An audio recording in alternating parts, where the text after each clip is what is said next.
Mayan jong ublay, hapleng jong kitwa, ida lelay. Israel dari, lager ku gerbang. Pangjutin jurek, hawan ang syun kiwan, habetong yaki, pam aili pam kenran, namar paying skan.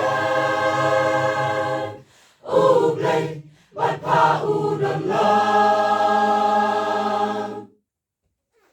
Kuriba in jongi, haru pamat maman kasmi, sha jing su kadon haka, tang jing bishni bihun hapa.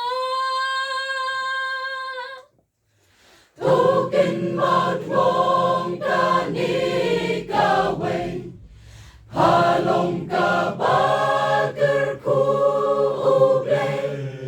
Ngilong Israel bakin jamin sir, ngimat kijukit mabas ngotrir. Ken bawat len ublay jongi, Omju inomit labats ni, Tudem duway hajing yale, Ublay unlam lenti.